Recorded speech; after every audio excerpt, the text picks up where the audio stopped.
Y debemos tener a alguien que se convierta en nuestra voz para ver si logramos que se nos escuche, no solamente como mujeres, sino como ciudadanos.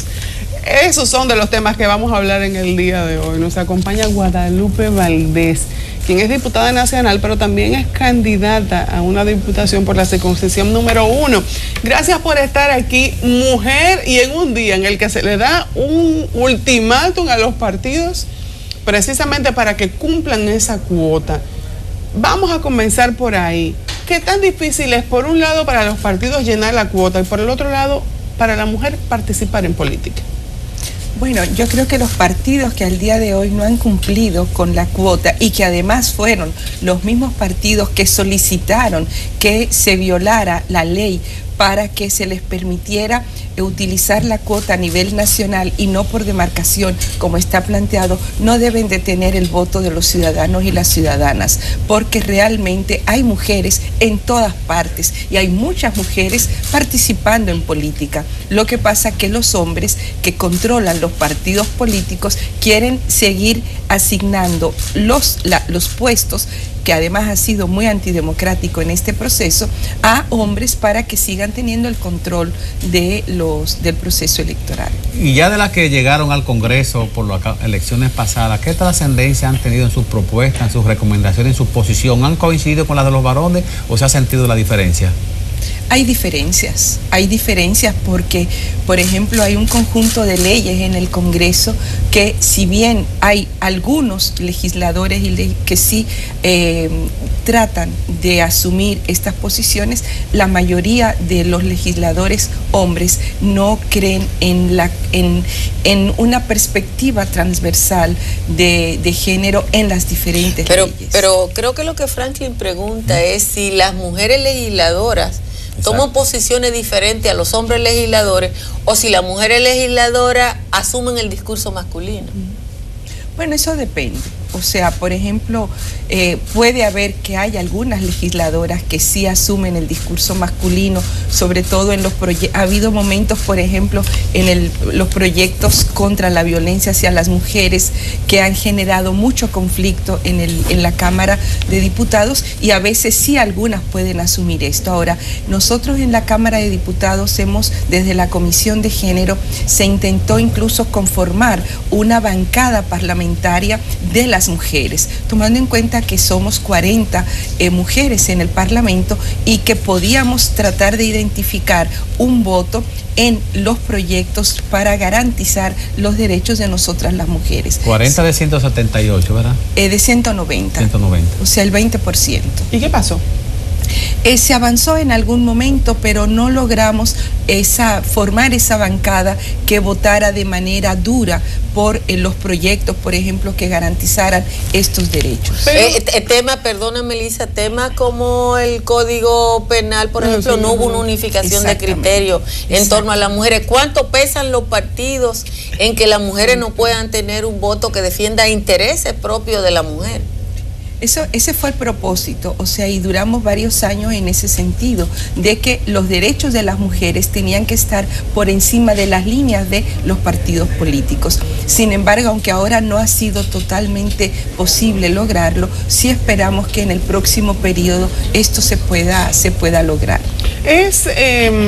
Yo hice esta pregunta anteriormente, pero sobre una persona que ha mantenido una posición, quiero hacerlo otra vez. ¿Es temor de las mujeres no mantener una línea pro su sector, pro su... es interés es una situación de temor a que se les pueda marginar dentro del partido al que pertenece, el hecho de no mantener una línea dura en cuanto a su convicción como mujer? Pero en este caso yo creo que se da tanto en los hombres como en las mujeres. O sea, en múltiples ocasiones yo he oído colegas en el Congreso, hombres o mujeres, que me dicen: estoy de acuerdo con la posición que tú sostienes, pero no puedo hacer otra cosa porque en el partido no me lo permiten. O sea, realmente hay un autoritarismo en los partidos políticos de bajar línea, y todo aquel que no se adscribe a esas posiciones es sancionado o tienen retaliación política con ellos. ¿Cuánto influye eso en que tengamos un Congreso de calidad? O sea, ¿cuánto influye que, por ejemplo, llama la atención que uno sale ahora mismo a la Kennedy, hay 3 vallas gigantes de 3 legisladoras que dicen que son mi legisladoras, mi diputada, las que luchan por mí, pero no han presentado un solo proyecto que me defienda? ¿Cuánto influye los partidos en que haya representación real de los ciudadanos en el Congreso?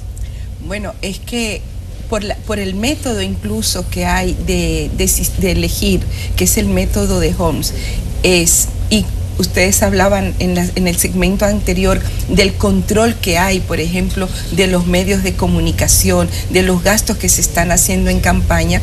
Entonces es muy difícil que los partidos que tienen el control de los medios de comunicación, pero también que controlan el Congreso, aunque no hayan presentado proyectos de ley, aunque no tengan una voz propia, estos legisladores por ese método tendrán la posibilidad de salir electos. O sea que el tema del partido pesa mucho aún en el proceso electoral de nuestro país. Los ciudadanos no tienen realmente la posibilidad de elegir un candidato por sus propuestas, sino por ese avasallamiento que hay de la campaña electoral. ¿Cómo se cambia eso, Guadalupe?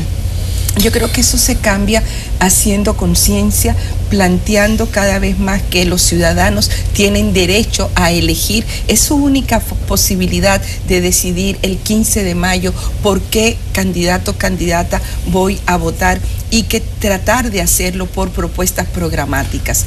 La campaña electoral todavía va por una ruta de un 30 a un 40%. Falta la velocidad de estos 2 meses que faltan, casi 8 semanas. ¿Cómo competir con un sector gubernamental que ha cooptado casi todos los espacios?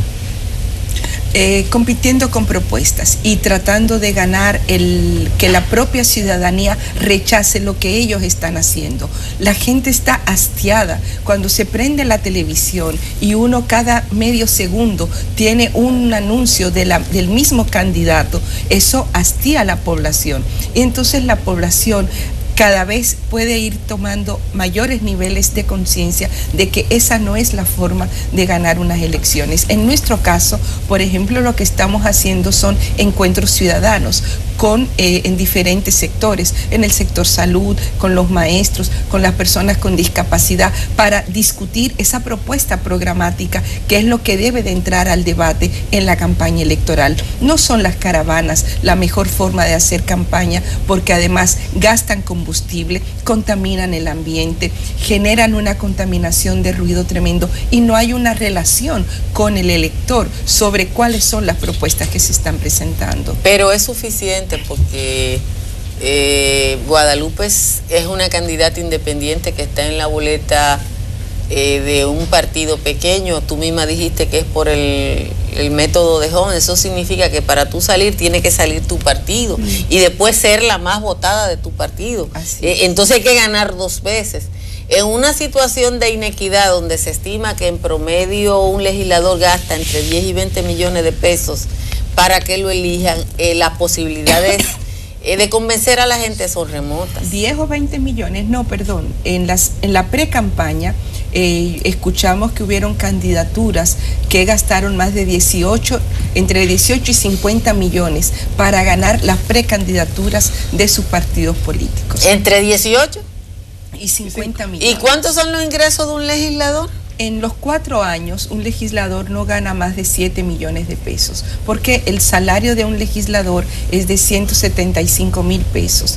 Con los impuestos quedan 142,000. Si multiplican eso por 14 sueldos que se reciben por 4 años, no llega, son 6,700,000 pesos.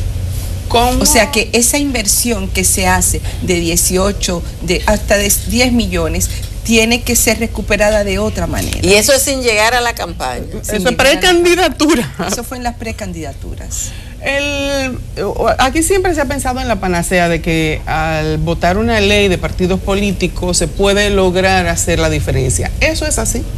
No, la ley de partidos políticos no va a resolver todos los problemas de inequidad que hay y lo complejo que es el proceso electoral. Sin embargo, una ley de partidos políticos que hubiera, por ejemplo, contemplado el tema de las primarias al interior de los partidos políticos, hubiera evitado este proceso tan antidemocrático que se ha dado en la mayoría de los partidos políticos, decidiendo la cúpula de los partidos quiénes son los candidatos. Hubiera establecido un tope a las campañas electorales. Cuando los partidos políticos representados en el Congreso, que tienen esa mayoría congresual, jugaron con la ley de partidos políticos, lo que se trató fue de boicotear para llegar a un proceso electoral sin esta ley, y hoy, por ejemplo, no hay tope para las campañas electorales, no se establece que los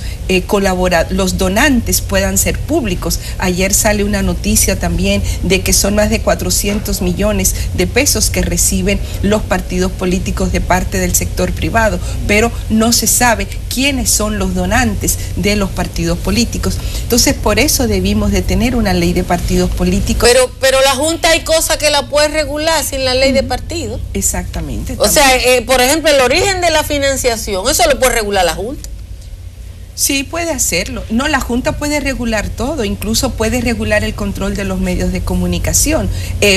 Puede controlar el uso de los recursos públicos. Lo que pasa que, por ejemplo, la Junta optó por controlar el uso de los recursos públicos a nivel del Congreso de la República, planteando la eliminación del cofrecito y del barrilito, pero no se tomó ninguna medida con respecto al uso de los recursos públicos a nivel del Poder Ejecutivo, a nivel de los diferentes ministerios, ni de las alcaldías. Ahí hay una inequidad muy, muy fuerte en ese sentido. La inasistencia de muchos funcionarios parlamentarios, de diputados, altera el ritmo de trabajo del mismo hemiciclo. ¿No sería recomendable ya prácticamente decretar una pausa, o hay algún tipo de sanción administrativa para las ausencias? ¿Cómo buscarle la vuelta al trabajo y las obligaciones que tienen ellos? Bueno, es una vergüenza que realmente, por ejemplo, la semana pasada la sesión tuvo que suspenderse porque no logramos el quórum, y ahí tiene que haber sanciones. O sea, los diputados y diputadas que no asisten a la sesión, nosotros deberíamos de sesionar 3 días a la semana, según el reglamento, martes, miércoles y jueves. Sin embargo, desde hace 2 años, 3 años prácticamente, solo sesionamos los martes, violando lo que dice el propio reglamento. Solo hemos estado sesionando los martes. Si en este periodo incluso no sesionamos los martes, quiere decir que no estamos cumpliendo con nuestra responsabilidad. O sea que los legisladores están virtualmente trabajando un día de la semana.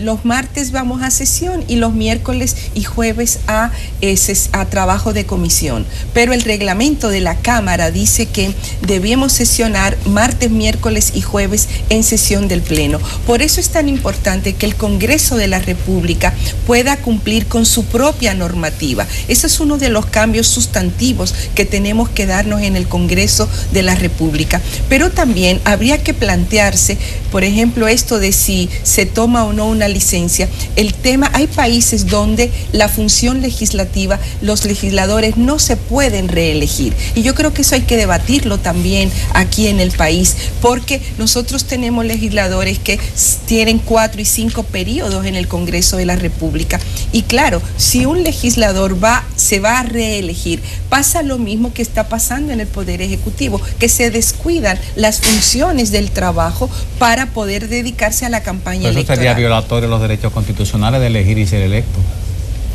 Claro, pero lo que hay que analizar es si se debe permitir la reelección estando en función, porque lo que pasa es lo que estamos viendo. O sea, una persona, un funcionario, en este caso un legislador, que debe de cumplir con su responsabilidad. Si no cumple con su responsabilidad en el hemiciclo, en las comisiones, porque está en campaña, entonces no tiene calidad para poder ser propuesto nuevamente como candidato. Entonces, eso es lo que tenemos que ver. El hecho de prohibir la reelección no significa que se le estén limitando sus derechos, sino que se establecen unas normativas para garantizar que la democracia funcione con calidad y con igualdad de condiciones para todos y todas. Eso podría permitir hasta la alternabilidad en el poder en el Congreso. Entonces, es un tema de debate que nosotros que consideramos que es importante colocar, porque muchas veces nada más planteamos que no se reelige el presidente de la República, pero también hay que colocar ese debate en la figura legislativa. ¿Cuáles son las propuestas que tiene Guadalupe Valdés? Bueno, nosotros el viernes, hicimos la presentación de la propuesta de agenda legislativa.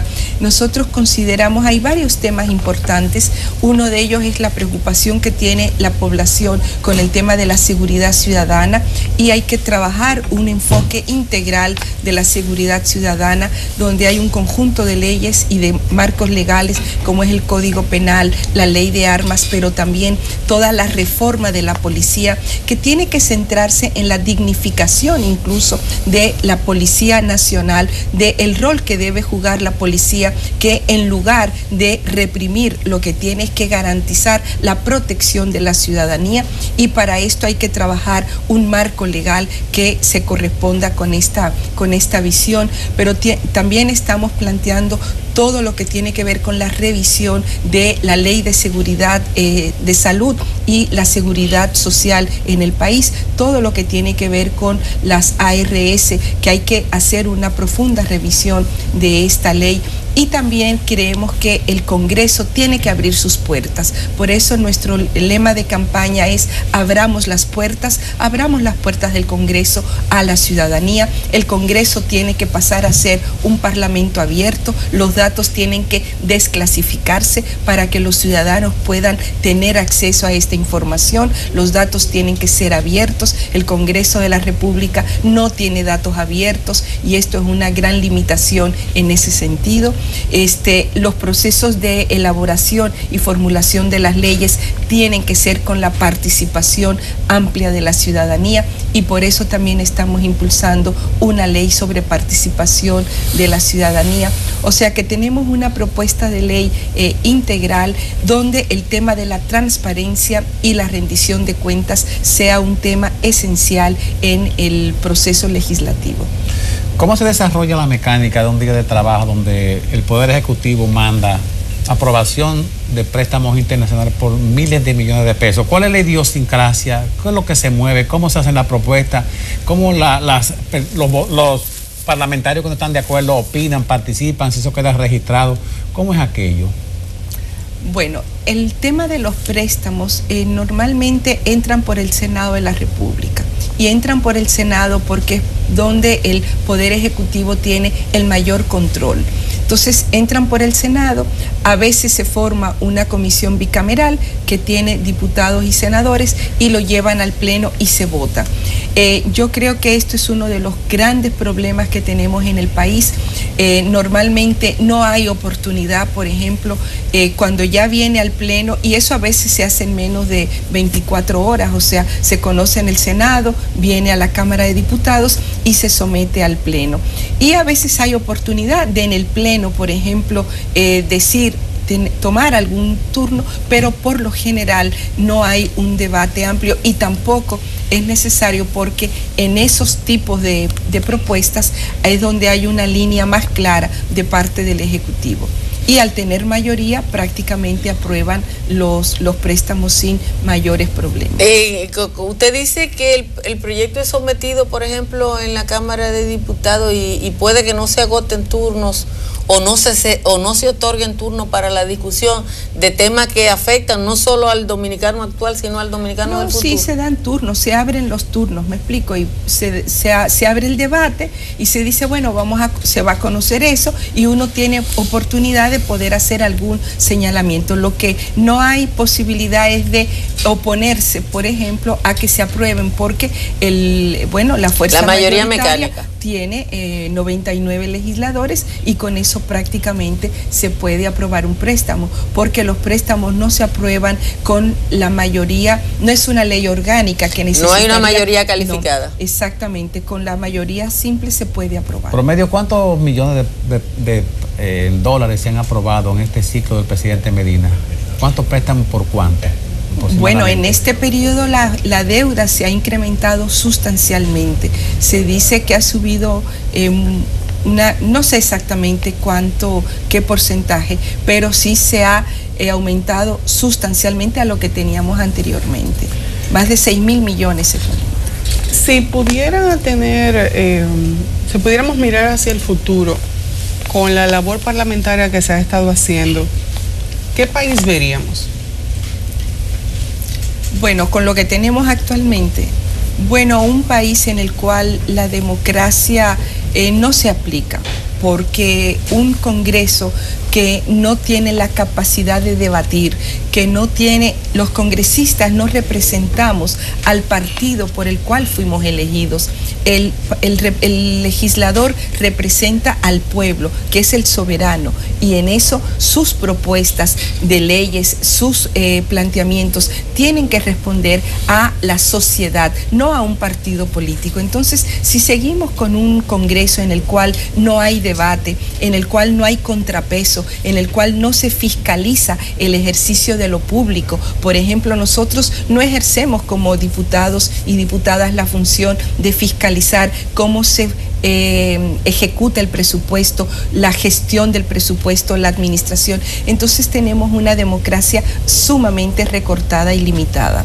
Ahora, con las memorias que rindió el presidente el pasado 27 de febrero, lo que procedería es que pasáramos en el Congreso estudiar esas memorias y hacer un informe de si realmente lo que el presidente en las memorias que entregó se corresponden con un ejercicio de lo que estaba planteado en el presupuesto y en las políticas públicas. Sin embargo, eso no se hace. Las memorias se depositan y quedan en archivo, queda en letra muerta, porque el Congreso no asume el rol que le corresponde en ese sentido. Y ha sido así por décadas. Entonces, por eso es que hay que cambiar el Congreso, por eso es que hay que tener legisladores y legisladoras que puedan asumir un rol realmente de fiscalizar el ejercicio de lo que ocurre en el país.